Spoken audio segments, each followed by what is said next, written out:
Queridos irmãos, eu queria iniciar hoje esta homilia com a segunda leitura. Na homilia da manhã, eu comentei bem detalhadamente o Evangelho e, obviamente, aqui não vou repetir as mesmas coisas que disse na parte da manhã, mas queria aprofundar um aspecto que me parece importante e que nos ajuda a contemplar o conjunto da liturgia de hoje. Santiago diz: ficai firmes até a vinda do Senhor. Eu explicava que a palavra aqui não é exatamente ficai firmes, mas é a palavra grega makrotimissate,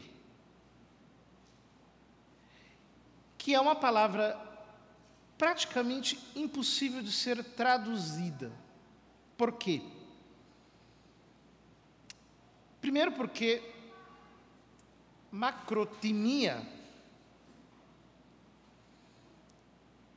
significa literalmente longanimidade. Porque timia vem de timos, que significa vida, alma, força. A palavra, como as palavras gregas, né? Palavra muito ampla. E macro é longo, grande, largo. Então, macrotimissate é sede longânimes. Mas o que é longanimidade? O que é ter uma alma longa, uma alma larga, um ânimo largo? O que é isso? Segundo o Espírito do Novo Testamento, é ter uma visão realmente ampla das coisas, na perspectiva da fé. Ou seja, é superar o momento presente. É enxergar as coisas numa perspectiva mais abrangente. E por causa disso, justamente não ter pressa, não ter ansiedade. Santiago explica isso no versículo, quando ele diz: sede longânimes, essa palavra ele vai repetir. Sede longânimes até a vinda do Senhor, até a parousia do Senhor, até o seu retorno. E ele dá uma metáfora. Vede o agricultor. Ele espera o precioso fruto da terra e é longânime até cair a chuva do outono ou da primavera.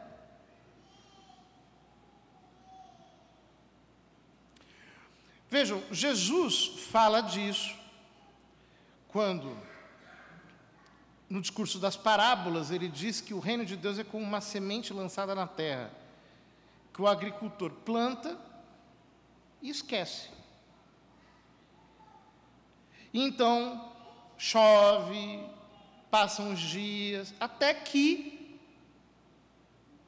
brota o rebento, nasce a árvore, nascem as flores, brotam os frutos, então ele colhe. Ou seja, é um processo longo e lento.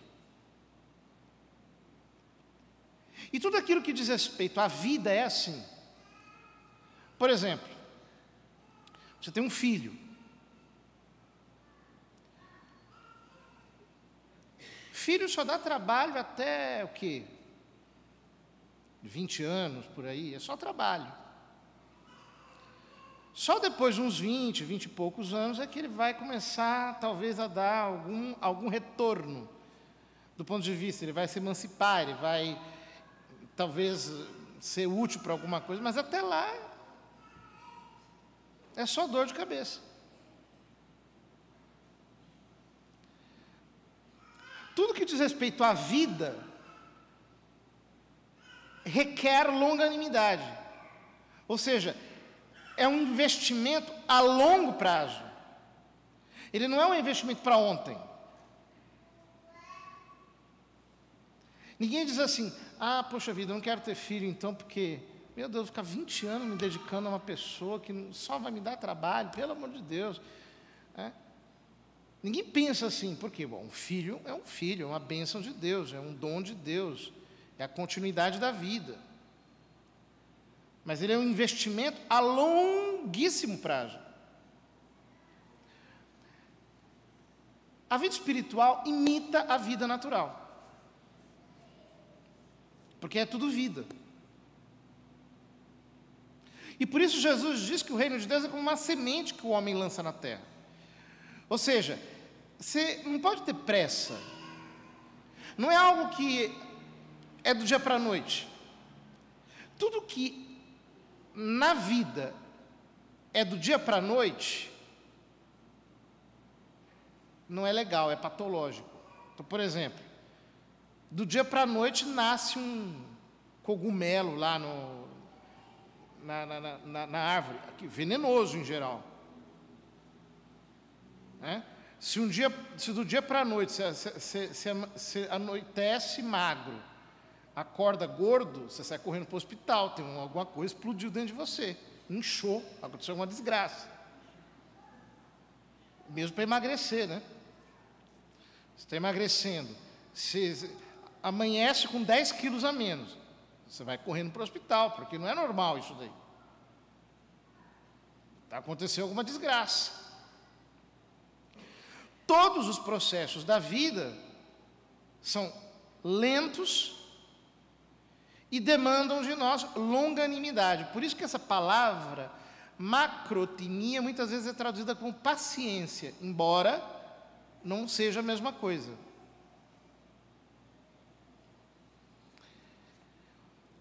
A vida espiritual também é assim, você se converte, você começa a rezar, você não vê resultado. Você se confessa, parece que as coisas não mudam, você vai para a missa, você escuta a palavra, parece que está tudo muito lento, tem fases ruins, estações estranhas, e parece que aquilo não dá efeito. Com o passar do tempo, você olha para trás, você percebe o que a graça de Deus fez em você. Por isso que todos nós precisamos de macrotimia. Todos nós precisamos de longanimidade. Quando Jesus ensina a oração, ele, no capítulo 6 de São Mateus, diz que nós temos que entrar nessa cela interior, nesse quartinho, e ficar ali. Ficar orando, pedindo, porque é um investimento a longo prazo, é como todo investimento que se faz na vida. Ele não é repentino. Tudo que é sólido precisa ser conquistado passo a passo. E na vida espiritual também é assim.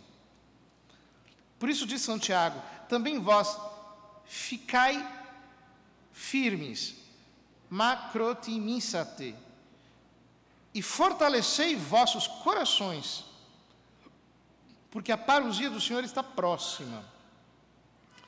Irmãos, não vos queixeis uns dos outros, para que não sejais julgados, eis que o juiz está às portas. Irmãos, tomai por modelo de sofrimento e macrotimia os profetas que falaram em nome do Senhor. Os profetas. Isaías, 700 anos antes de Cristo, diz, eis que uma virgem conceberá e dará à luz um filho.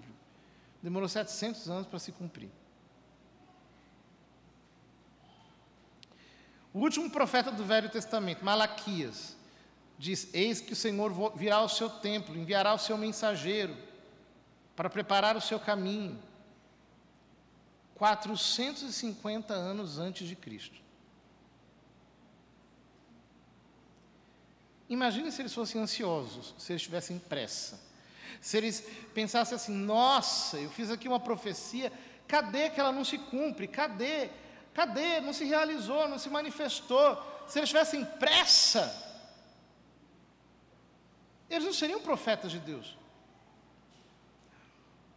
O que São Tiago está dizendo é, vocês têm que ser longânimes. Vocês não podem ter pressa. Tomem como exemplo os profetas. As coisas dele acontecem na hora certa. Vocês têm que trabalhar a longo prazo. E nós vemos isso na vida de João Batista. Aqui, no Evangelho, o texto de São Mateus nos diz que ele estava na prisão, que ele ouviu falar das obras de Cristo e mandou os discípulos dele perguntarem se era ele que deveria vir. São João Batista sabia que ele era o Cristo.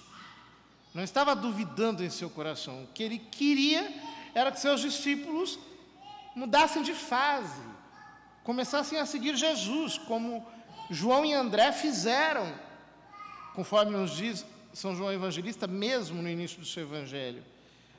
Jesus diz, olha, digam para João o que vocês estão ouvindo e vendo. Os cegos recuperam a vista, os paralíticos andam, os leprosos são curados, os surdos ouvem, os mortos ressuscitam, os pobres são evangelizados. Bem-aventurado, feliz, aquele que não se escandaliza por causa de mim. Por quê? Alguém poderia dizer, se Jesus dá vista ao cego, faz o paralítico andar, purifica os leprosos, abre os ouvidos dos surdos, se ele ressuscita até os mortos, por que ele não salva João Batista? Por que ele não dá um jeito e tira João Batista de dentro da cadeia? Por que ele vai deixar João Batista morrer? Por que ele vai permitir isso acontecer?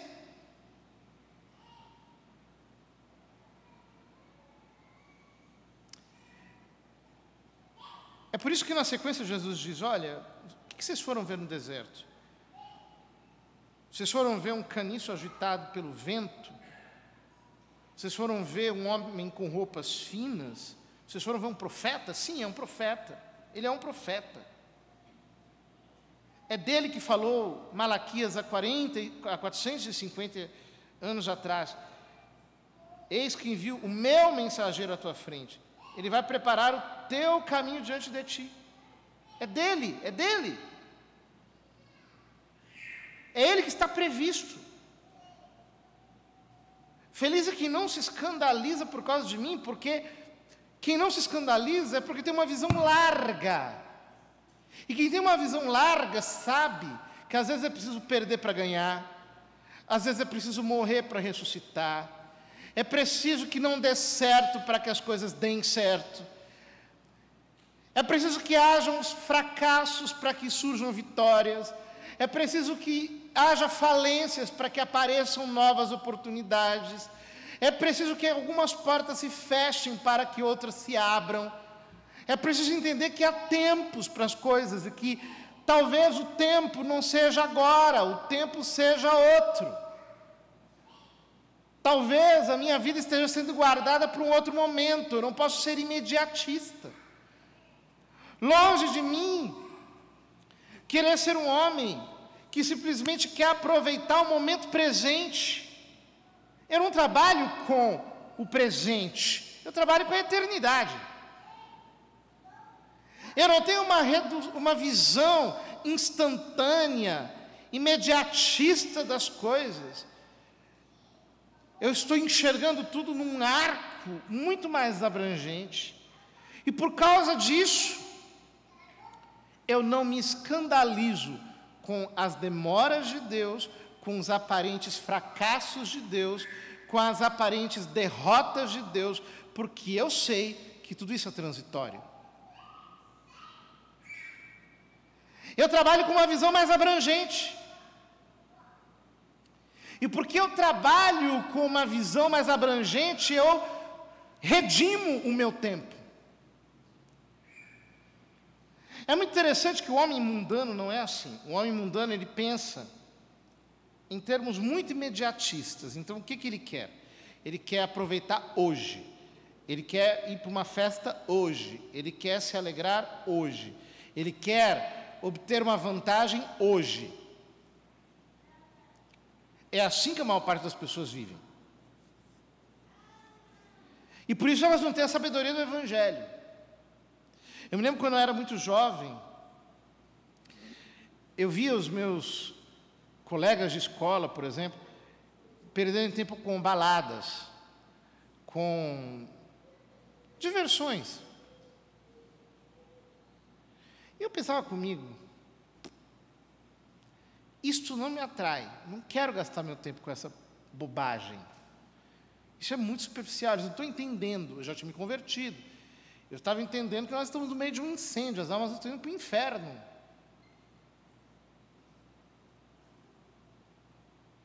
E eu pensava comigo, não há tempo a perder, eu tenho que me preparar, eu tenho que estudar, eu tenho que procurar conhecer mais a Deus. Eu me lembro, por exemplo, de uma vez que houve uma festa na escola. Eu sempre estudei em escola pública.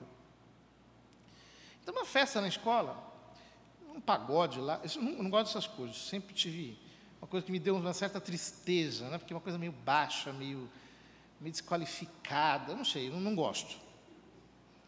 E teve lá um negócio, estava todo mundo se acabando no meio daquilo ali, e tinha acabado de sair o Catecismo da Igreja Católica, a primeira edição.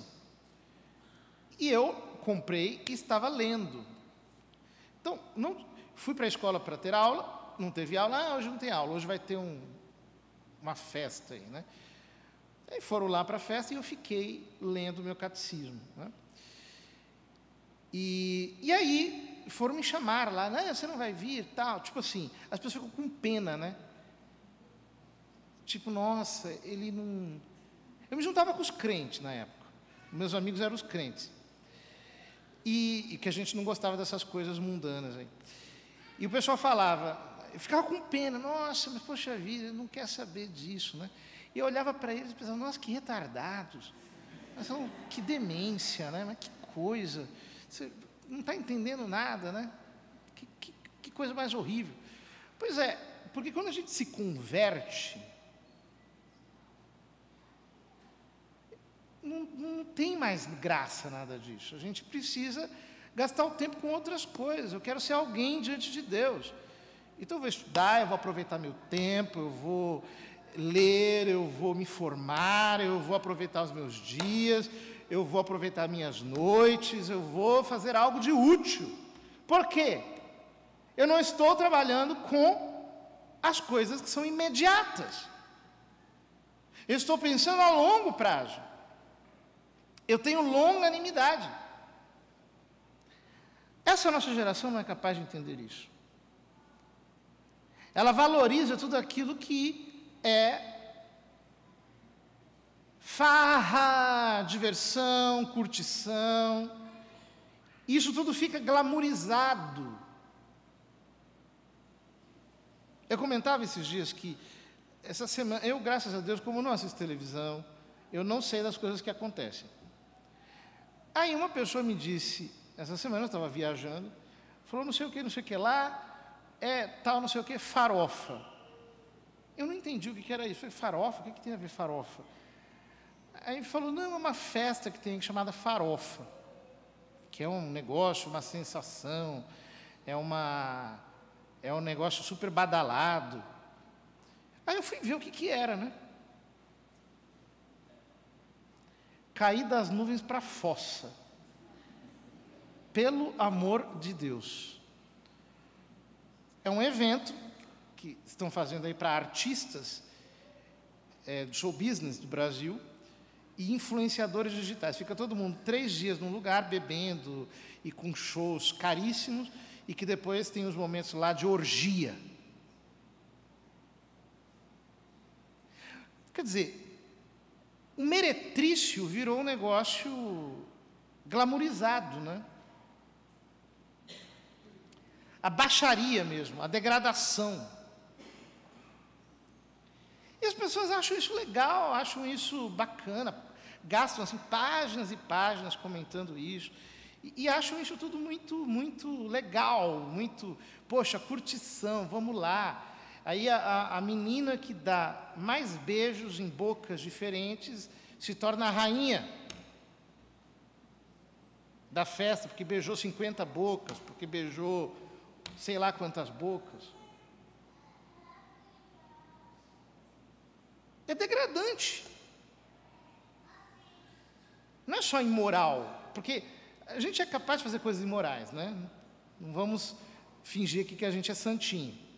Não, todos nós somos capazes de fazer coisas imorais, mas assim, vergonha na cara, pelo menos a gente procura ter, né? Quer dizer, isso não é só imoral, isso é degradante. É degradante, porque sequer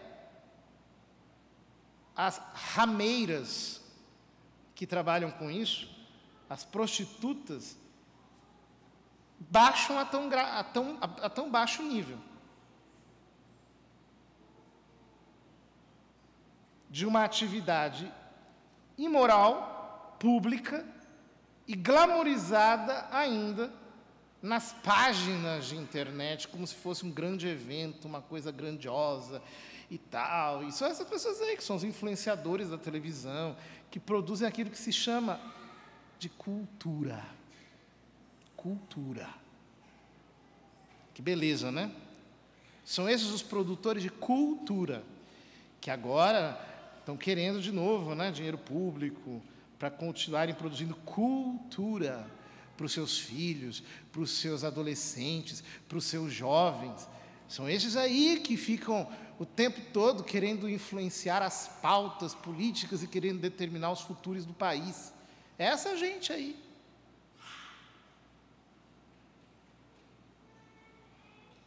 Isso tem nada a ver com Deus. É engraçado porque essas pessoas dizem assim, Jesus prega o amor, só que amor para eles é isso daí. Essa baixaria degradante que desqualifica qualquer pessoa. São esses aí que dizem que os cristãos pregam um discurso de ódio, porque os cristãos ensinam a guardar os 10 mandamentos, porque os cristãos ensinam a preservar os valores. São esses aí.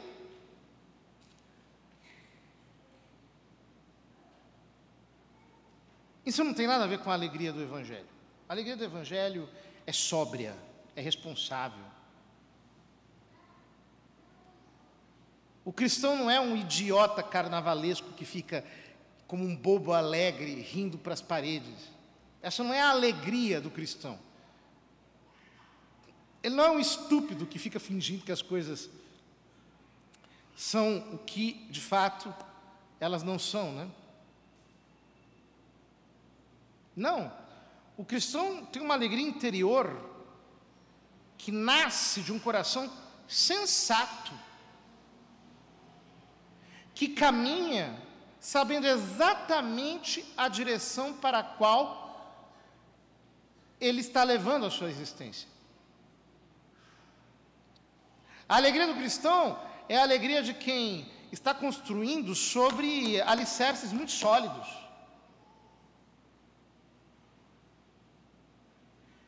Não é a alegria de quem acha que felicidade é a curtição. Não, porque o Senhor vem.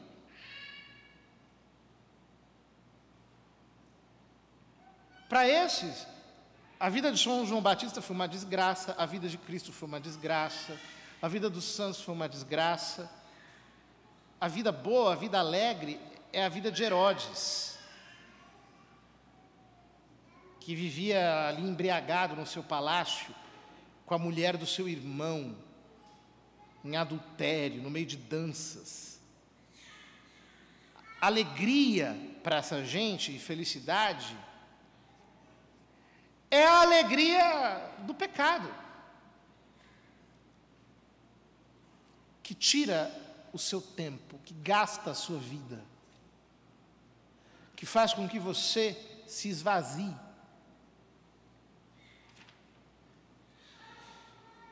Que nós não percamos a sobriedade da alegria do Evangelho. Que nós tenhamos essa alegria, esse gozo espiritual que nos vem da união com Deus, que nos eleva, não nos degrada, que nos faz investir na eternidade e não no instante, que nos faz muitas vezes perder, para poder ganhar muito mais. Aquele que trabalha, aquele que rala, aquele que dá duro, aquele que estuda muito, aquele que se esforça, é considerado como idiota por essa gente. Deixa lá os trouxas trabalhando, os trouxas estudando, os trouxas rezando, deixa eles lá, são os otários. Mas nós trabalhamos com um investimento de longo prazo, que está baseado na eternidade, numa alegria que é espiritual e duradoura, que é perpétua, que é perene.